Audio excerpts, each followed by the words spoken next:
Why is it popular? Don't just stand, shouting as they do, railing against it. Engage with it, understand. Don't talk to people, listen to them. And I think there's been that massive failure to do that. I mean, it's not just the UK and the United States of America. Look at what's going on in Denmark, in Sweden, in Italy, in France, in Germany. These are very turbulent times, and we lack the politicians, I think, so far, to guide us through them. Cecilia Lonning-Skaugard is a city leader in Copenhagen, Denmark. We've seen unprecedented growth in most of the Western countries, and suddenly people can start to see friends and families lose jobs. They see jobs moving overseas. They see other groups coming in, maybe taking some of those jobs. We see these movements on the far right, as you say, with, let's throw everyone out.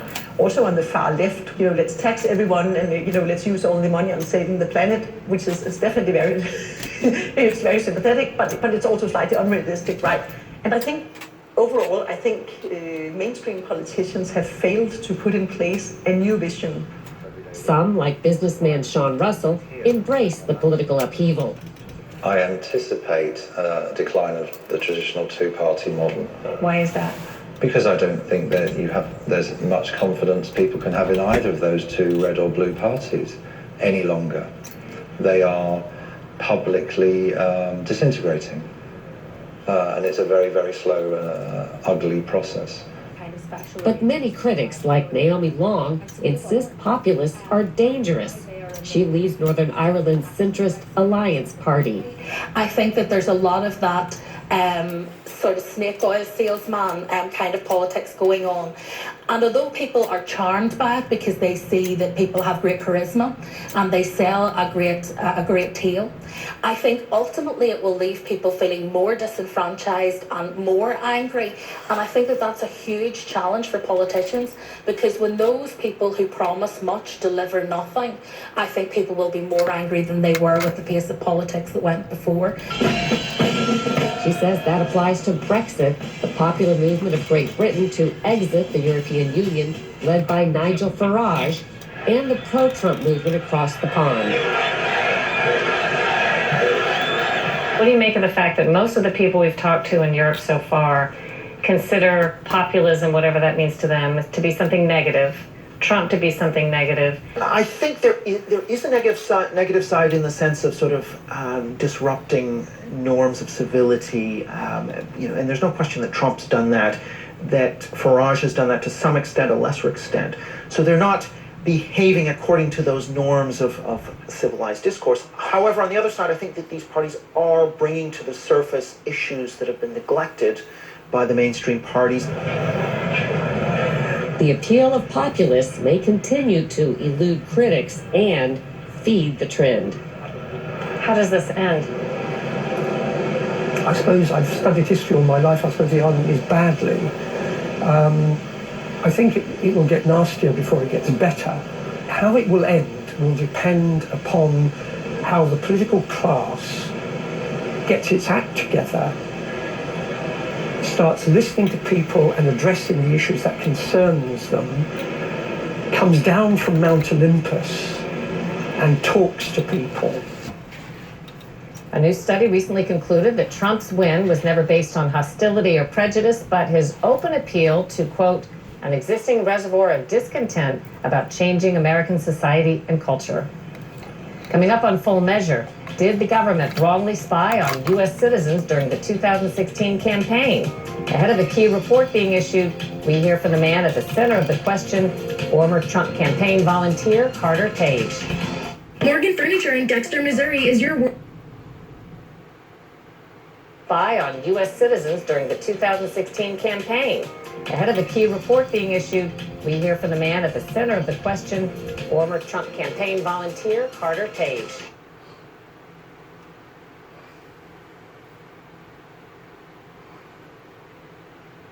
Examines whether government officials committed surveillance abuses of U.S. citizens, particularly involving the Trump campaign. At the center of it all is a former Trump campaign volunteer named Carter Page, whom I spoke with earlier this year. Once Page got involved in the Trump campaign, opposition research gathered by Democrats and paid for by the Clinton campaign was secretly turned over to the FBI. The so-called dossier was full of unverified allegations against Page and Trump. In September of 2016, shortly before the presidential election, Yahoo News published a story linking Page to Russian operatives. Page says it was part of a government-led propaganda campaign to leak accusations about him and create an air of suspicion about Trump. Despite what a 400-plus page FBI report suggests, former Trump campaign advisor Carter Page says he is not an agent for Russia. The FBI told the secretive Foreign Intelligence Surveillance Act Court, or FISA Court, that Page and perhaps others in the Trump campaign were collaborating and conspiring with the Russian government. I don't know if all Americans know that before our intel agencies take the drastic step of a privacy invasion by using our intel tools on a U.S. citizen to surveil them, they're supposed to either have evidence in hand that you've already acted as a foreign spy or you're imminently about to become a foreign spy. So that's apparently what they convinced the FISA court was the case with you. Yeah, it's just outrageous. And then they got how many wiretaps against you? 4. 4 wiretaps, each for 90 days, I think. Yes. Remarkably, the FBI's supposedly most solid link to their Trump-Russia collusion theory says he'd never even spoken to Donald Trump. Had you met him? I've never met him at all, no. Still? No, never. You've never met Donald Trump? No. Never spoke to him? Never on the phone, nothing. Though he says he'd never met Trump, he was in an orbit that likely would have allowed the FBI to capture candidate, then President-elect Trump, in the surveillance dragnet. Again, something I'm not sure Americans know, but if you are a target and you've been wiretapped, the government is allowed to, or allows itself to also surveil everyone who's in touch with you and everyone who's in touch with those people, at least 2 layers back. Yes. You communicated with people including Steve Bannon, Yes. who were talking to President Trump. Yes. Therefore, would have or could have been wrapped up in the same surveillance. Absolutely. In order to get the secret wiretaps, the FBI had claimed over and over that Page and perhaps others in the Trump campaign were collaborating and conspiring with the Russian government. But in the end, the Trump-Russia probe concluded there was no evidence that was the case. President Trump made a surprise Thanksgiving Day visit to U.S. troops in Afghanistan. While there, he met with Afghanistan's president. He also announced the U.S. has resumed peace talks with the Islam. Let's back up real quick and catch the last part of this right here. He was in an orbit that likely would have allowed the FBI to capture candidate, then President-elect Trump, in the surveillance dragnet. Again, something I'm not sure America. Now, whenever they talk about a surveillance dragnet, even to most detectives and most investigators that work local, county, or even state cases, they don't understand the potential towards how long arm of the law that the long arm has in regards to these dragnets.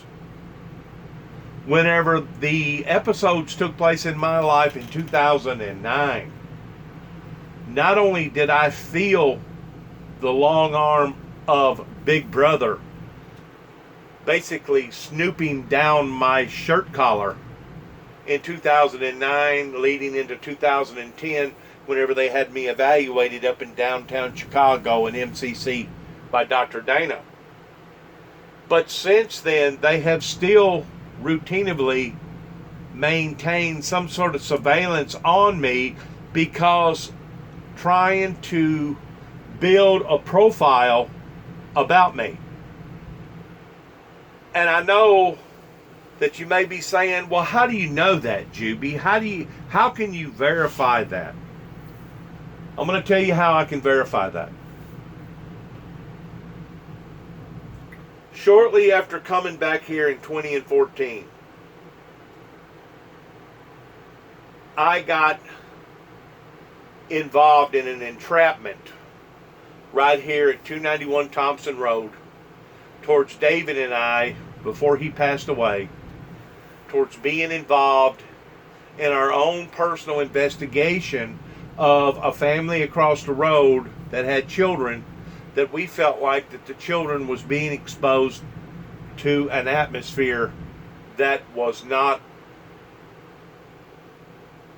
credible or decent or acceptable for children to be living in. And that was just the things that we knowed about and experienced and seen ourselves from this side of the road, basically. I had to plead guilty to a charge just in order to get out of jail after being incarcerated for 37 days and after attempting to commit suicide while being in there because of some various mishandlings that was being done by the Weakley County Sheriff's Department. During in which time they put me on surveillance probation, meaning that I had to report to a probation officer every month, and during which time that I was reporting to the probation officer at any time they could schedule a examination of my urine to see if I peed hot or not. Well, first of all, the charge didn't involve drugs. The charge was pertaining to stalking, and it wasn't that I was stalking these people just to be stalking them. The fact of the matter is we was paying close attention to these people because of the well-being and the livelihood of little children. There was 3 of them from about the ages of about 2 to about 8. Matter of fact, the little boy had done already come over here and done already given me some pizza and written out some things, and I was establishing somewhat of a relationship with the children across the road. Well, because of the Ridgway family, they didn't want that. Because of the landlords, owners of the property across the road, throwed a wedge in that involvement of that possibility of a relationship between them and us. So after my brother died, I had to plead guilty to a crime that I never should have pleaded to, and I was on probation. The following next year, which would have been in 2018, I had a camper up at a camper site called Pebble Island Campsite in New Johnsonville, Tennessee. Just on the other side, east of the Tennessee River in Humphreys County. During which time that I was in Humphreys County, I was in downtown Waverly whenever I had something that caught my eye to the degree that I went into a prep shop where people are prepping towards buying guns and suited material and food supplies and generators and etc. I went in there and explained part of my story to this individual about what had occurred in my life. Within a matter of a few days, and I'm talking less than 3 days, I had my probation officer, her and an assistant, and the I guess it was the superintendent above her in 2 different automobiles pull up out here in my yard at 291 Thompson Road, expressing and explaining to me that I was in deep, deep trouble. And I said, well, what am I in deep, deep trouble about? They go, well, you're in deep trouble because you said something to somebody in a little town called Waverly. And because of it, we're recommending for you to go to a psychiatric facility and get checked out. I was almost at the brink of losing once more my freedom, my liberty. And unless I followed these steps verbatim, step for step, in going to this particular psychiatric community and being checked out, Not only in Camden did I get checked out, but I also got checked out in Martin, Tennessee by the same psychiatric people. If I didn't do that appropriately and efficiently, I would have stood the reason of being on violation of my probation, standing back in front of Judge Parham, the very one that I had to plead guilty to towards a violation of probation charge.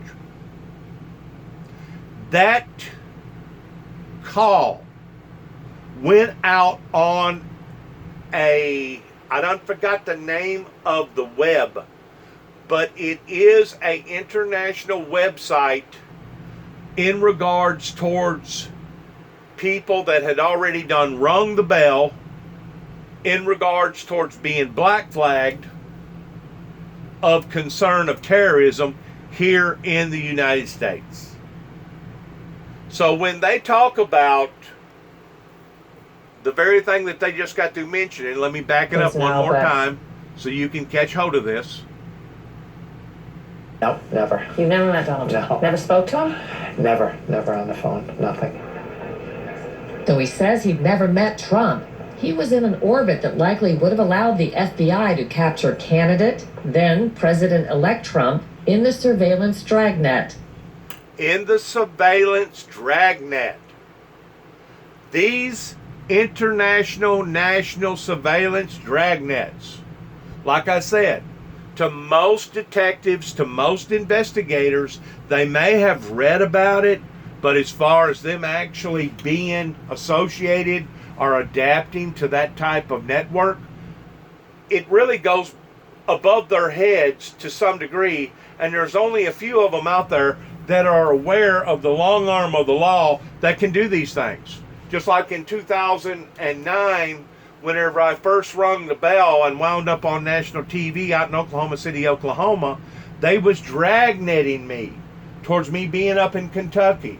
They was dragnetting me towards me being in Memphis, Tennessee. They was dragnetting me towards me being in Atlanta, Georgia on the 4th of July night, to the degree that I had SWAT move in on me, and they basically put me in a squad car for about 4 hours until all the activities was over with, and then they let me go. They was dragnetting me. I was under surveillance by various investigators and international federal agencies. They was dragnetting me, just like they dragnetted me in 2018, whenever I said the wrong thing to obviously some people up in Waverly, Tennessee. So whenever they talk about these dragnets, that's being done almost superficially in regards towards how much power that the internet has over people's lives. It's not a joke. It is not a joke. Because if you ever get on their radar, I promise you, they can make your life miserable. They can be at a certain area before you ever leave to go to that area, knowing that you're going to that area. That's how close that they can monitor an individual's life now. And it's a violation of our privacy rights, because since the Bush family, Mr. Walter Bush has passed away, and his wife, and since I have proven my case with Jolene Nugent, that was my public defender in Wheeling, West Virginia, that is still living to this day, that have verified that Mr. Jackson never challenged or never pursued in violation towards trying to assassinate one of the United States presidents. Because of these occurrences that has occurred, I shouldn't even be on a blacklist right now with Homeland Security and this dragnet agencies. And they are agencies. You got 3 of them that work in conjunction. Actually, you got 4 of them. Wherever the time zone changes, from the East Coast to the mid-time, that I think there's 4 or 5 of them, that they're all in conjunction with each other based around their time zone. and one keeps up with the other towards what's going on with whoever that they have targeted or whoever that they're hunting. And they can literally ruin an individual's life. They have this type of power that they can move in to not only your neighborhood where you live, but they can move into your workplace. They can move into your churches. They can move all the way up into the grocery store that you buy your groceries at, towards knowing just exactly what you eat and what you drink. They can literally spy on their citizens under the Patriot Act and make out like that it's either okay or that it is a legal attempt to do this upon to their citizens. And to be quite honest with you, it's as illegal as it comes whenever it comes to them being able to do somebody like myself that way towards ruining an individual's life. They know good and well that I'm not a threat. I've never been a threat to them. I've never threatened any of their judges or any of their senators or congressmen or any of their presidencies. They know that the material that I went out to Oklahoma City, Oklahoma, that I stumbled upon, that I investigated upon, they know that that material is that the work that I done and put into that material is accurate. They know that there was a cover-up out in Oklahoma City, Oklahoma that was connected to the Waco incident or the Mount Carmel incident that happened 2 years prior to that. They know that I'm not a threat. They know that I'm not a threat. But they also know that I'm part of a cover-up of what went on during the Reagan administration, and because of it, it makes me a person of interest. Well, so what? So is this person right here. He's a person of interest. And I just wonder how many other people out there that's been flash-toned by this political scam, this system that we call a good, fair, open system that has been eradicated the same way, because trust me, if they want to, they can completely disseminate and desecrate your character in character assassination to the point of convincing the public that you are either a madman or that you are a threat to yourself or a threat to society, in the degree that you need to be pulled off the streets and tucking away into a dark corner for the rest of your remaining life. That's the power that the United States has to do on these dragnets over their United States citizens. But in the meantime, while they're keeping an eye on, like this individual that you see on TV right now, or why they're putting and keeping me on the radar screen, they're letting all these other thousands of idiots get away with what they're getting away with towards breaking out windows and supposedly being in peaceful protesting and basically fumigating all kinds of conspiracies against the government. In the meantime, you got basically terrorists that are roaming the United States streets right now that the government either isn't aware of or the government could care less about. They're not performing dragnets on these people, but they are on certain people. You know why? Because certain people have flared their feathers. And if you ever flare their feathers, they'll tell you, well, he or she is a person of interest. Why are they a person of interest? That's the $64,000 question. Why is this human being that you've got on this type of radar screen this type of interest? Once more, let's listen to the rest of this, because it's very interesting in how far the United States government is willing to go pertaining to compromising people's privacy. Again, something I'm not sure Americans know, but if you are a target and you've been wiretapped, the government is allowed to, or allows itself to, also surveil everyone who's in touch with you and everyone who's in touch with those people. Exactly. And that's the reason why to this day my son refuses to have any type of meaningful, long, lengthy conversation with me, either on the phone or by texting. That's the reason why that I've lost so many friends That's the reason why so many church members have turned their backs on me, is because they know this. They know that if they are associated with Dennis James Jubby's life in some form or fashion, they themselves can become a hot topic by guilty by association. They know this. And because of it, it has brought that much more misery and that much more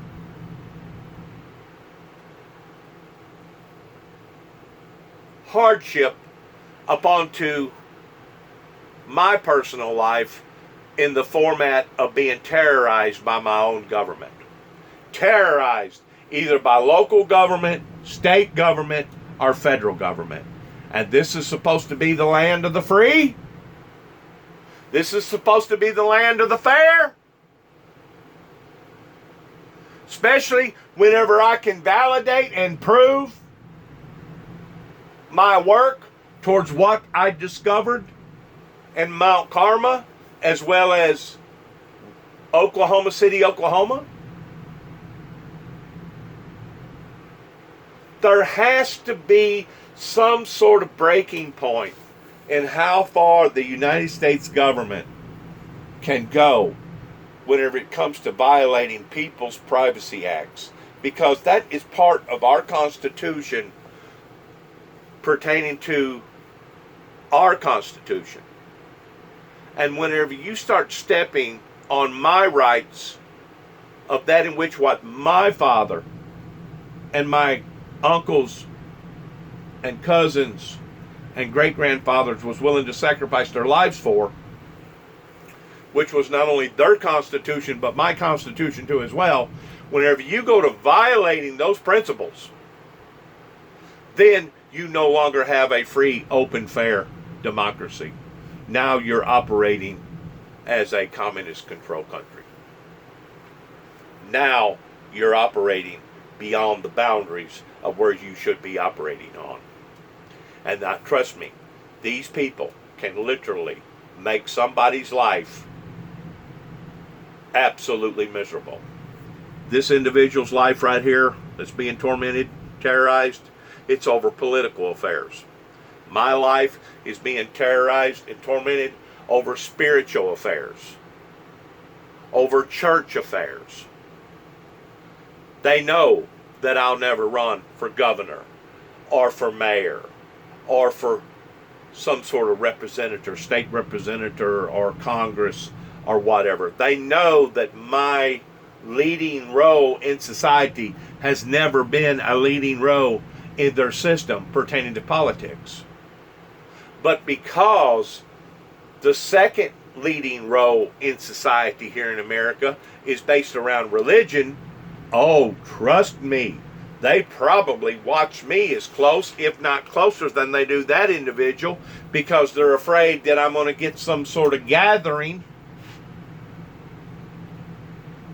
some sort of Joe Osteen crowd whipped up, and then whenever they do, or I do, under the pretense of the Windmill Ministries, then they're sure enough going to have to deal with an ongoing force the same way as they deal with other major ministries throughout this country, regardless whether it be Joe Osteen's ministry or other international ministries that has a very, very large voice out there. They're afraid that that's what's going to occur in my life, and because of it, they're trying to squander, they're trying to suppress any opportunities that I may have at all towards ever advancing or growing in this regard. That's exactly what they want to do. They want to keep me suppressed, they want to keep me marginalized, and they want to keep the general public confused and deranged and deceived about what the true intentions are with the Windmill Ministries. And as long as they can do that by controlling the masses, they feel like that the Windmill Ministries basically don't have a snowball chance in hell in ever becoming center stage limelight material. In other words, this is part of that resistance movement that's still at work towards trying to defy the will of God, because it was the will of God that chose me to do what I'm doing. I did not choose the Heavenly Father to do what I'm doing. The Heavenly Father chose me. I did not choose it. It chose me.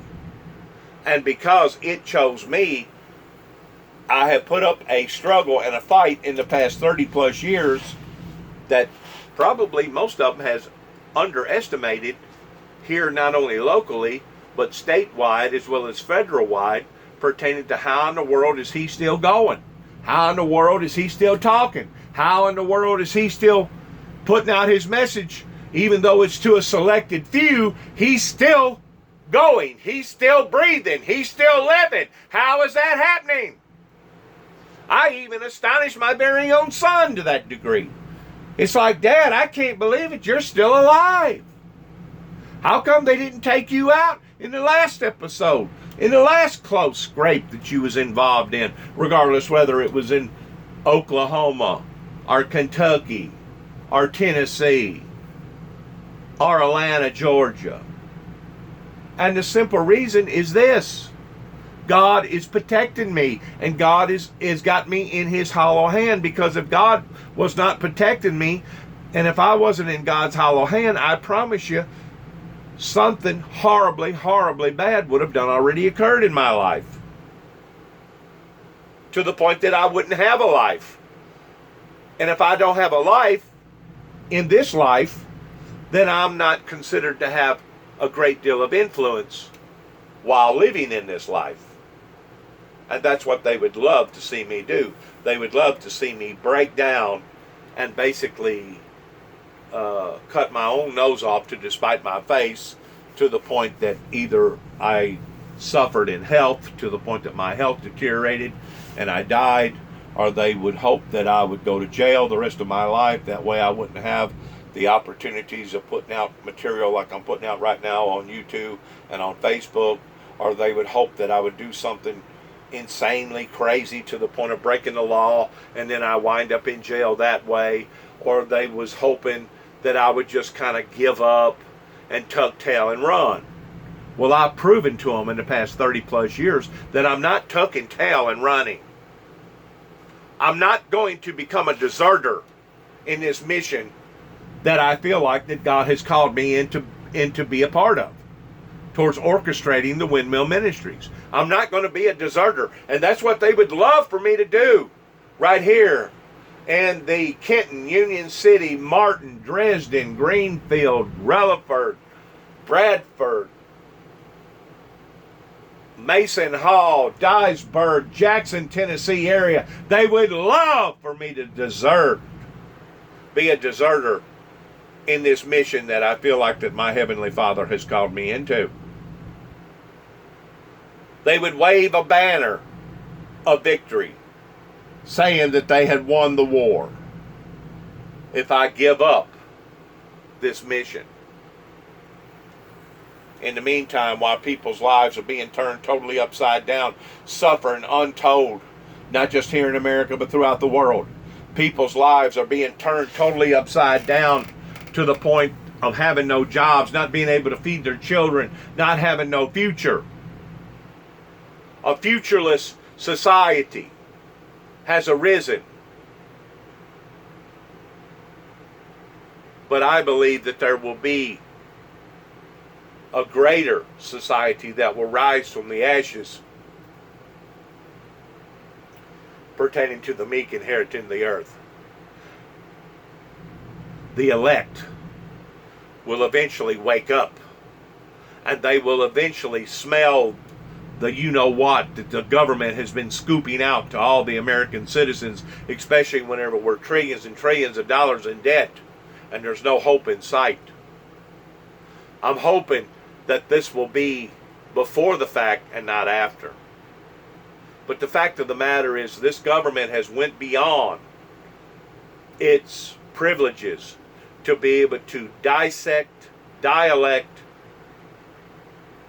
demonize and dehumanize its own citizens here in America for whatever reason, regardless whether it's a political reason or a spiritual, religious reason, or it could actually be a business reason. In other words, if you're rubbing elbows with the wrong big boys in town, they liable to show you real quick how the cow's going to eat the cabbage. And the next thing you know, your business becomes a flop and you have to close the shop door down.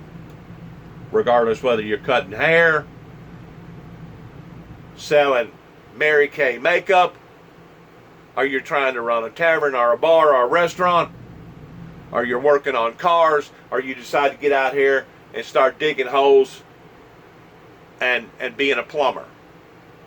They have ways that they can boycott their own people, section by section, community by community, that if they don't go along with you, they'll try to destroy you for whatever reason. For whatever reason. And it doesn't have to be a valid reason. If the people don't wake up to this type of ill power, unjust doings that certain people in America have initiated upon their own citizens, then I am afraid that society may very well be doomed if we can't turn the ship around and get it out of the eye of the storm that obviously we're in right now. And it could very well be our Achilles heel towards the good old USA, towards Old Glory actually falling to the ground, to the point that we're no longer subjected to the rules and regulations of the American Constitution, but they'll recreate a brand new Constitution and recreate a brand new flag and recreate brand new laws and brand new guidelines that will be similar to either Russia, China, or other communist controlled social entities. That's where we're heading. If we as a society can't wake up to see the long arm of the law towards how far that they can go whenever it comes to these abusive powers. And that's exactly what they are. They are abusive powers. It's 2 layers back. Let me back up. It's an interesting conversation, and I wanted people to listen to basically the whole full flow of it.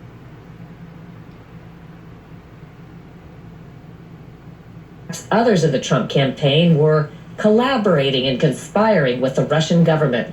I don't know if all Americans know that before our intel agencies take the drastic step of a privacy invasion by using our intel tools on a U.S. citizen to surveil them, they are supposed to either have evidence in hand that you've already acted as a foreign spy or you're imminently about to become a foreign spy. So that's apparently what they convinced the FISA court was the case with you. Yeah, it's just outrageous. And then they got how many wiretaps against you? 4. 4 wiretaps each for 90 days, I think. Yes. Remarkably, the FBI's supposedly most solid link to their Trump-Russia collusion theory says he'd never even spoken to Donald Trump. Had you met him? I've never met him at all, no. Still? No, never. You've never met Donald Trump? No. Never spoke to him? Never on the phone, nothing. Though he says he'd never met Trump, he was in an orbit that likely would have allowed the FBI to capture candidate, then President-elect Trump, in the surveillance dragnet.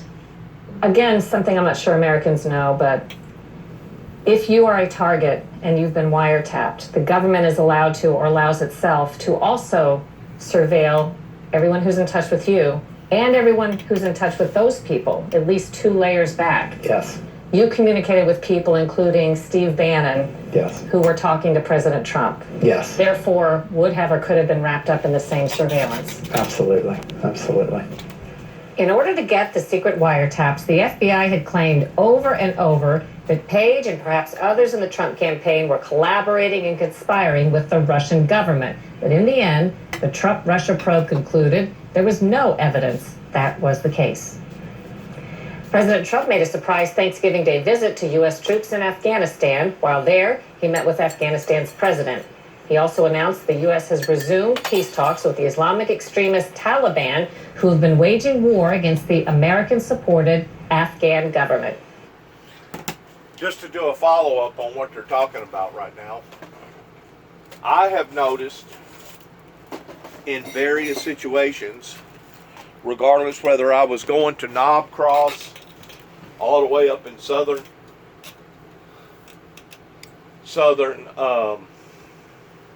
Illinois on Easter Sunday, or I loaded up just this past weekend and went all the way down to Pickwick.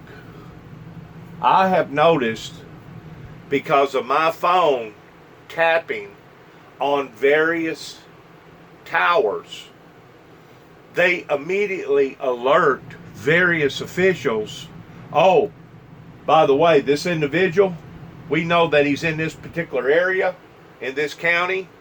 This is a picture of him. If you don't mind, keep an observation, looking out for him. If you see him anywhere, he is considered a suspicious individual. I'm suspicious. Kind of like whenever I was up here at the UTM Martin College, trying to get some DVDs made by an individual that was running a radio station at the time, and I decided to pass out one or two of them. All of a sudden, they banned me from having the right to either go to the library or to do any type of functions pertaining to the UTM Martin College, and this includes rodeos, ball games, or whatever, concerts, whatever. They have banned me because of the pretense of suspicion. Now, if that's not being hunted, if that's not being targeted, if that's not being violated and abused, I will kiss whoever listens to this broadcast that I'm putting out. I will be willing to kiss their rear ends and give you 30 minutes to draw a crowd if that's not being violated by the United States Declaration of our laws and our bylaws towards what that they can do and what they can't do. If I was to even think about getting in my automobile and driving from here to Shelby County, which is give or take about 110 miles, about an hour and a half drive, and go to the international airport and file for a visa and tell them that I was on my way to the Middle East, to the Holy Land, I would immediately have U.S. federal marshals all over me once they dialected into who I was, questioning me where I was going, what my intentions was, and how long that I planned on being there, etc., etc., etc. I don't even think that I would be accepted right now in going to the Holy Land, getting on a 747, if I was with a big group.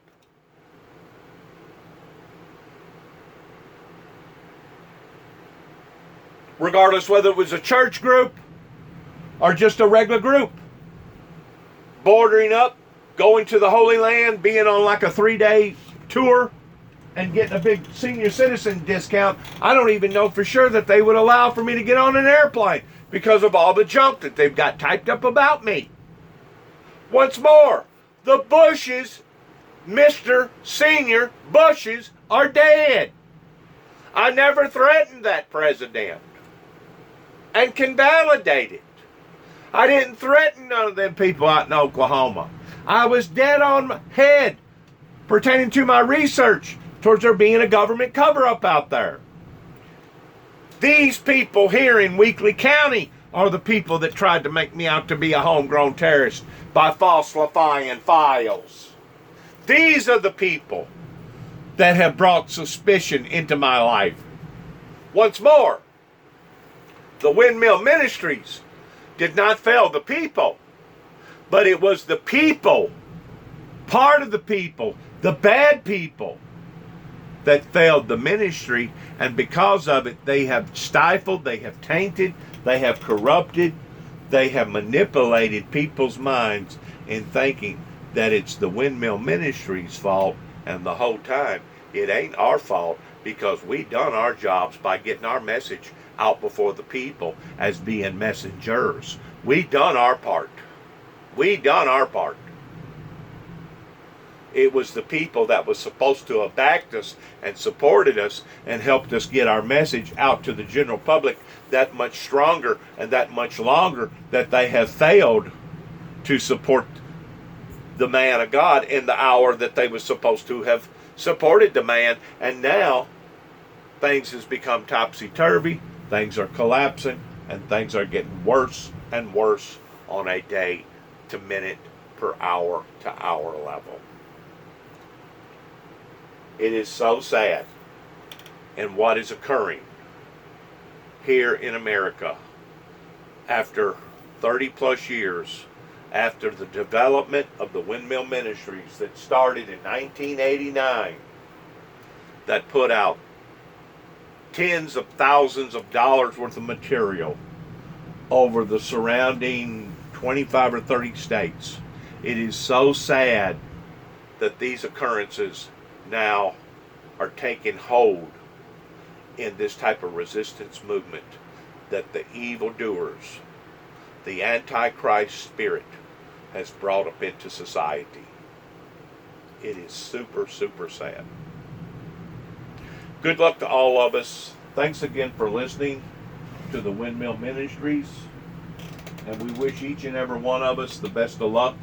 May God bless America and her endeavors, and may God bless you in the days and the weeks to come in seeing the fulfillment of righteousness here in these last days. Thanks again, and shalom, and God bless.